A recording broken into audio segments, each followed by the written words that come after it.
To insert SIM card in Honor 600 Pro, first of all, we'll need to grab our device and then find the SIM tray that is located right here.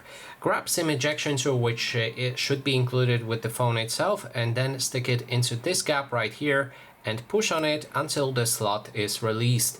Now you can just remove it like that, and then we can put our SIM card either in SIM slot number 1 on this side or SIM slot number 2 on the other side.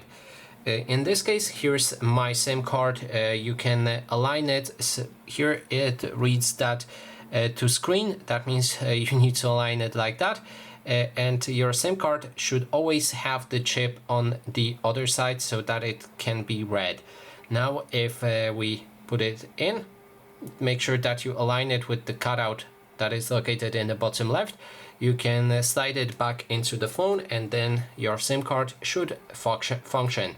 And that is basically everything. Thanks so much for watching.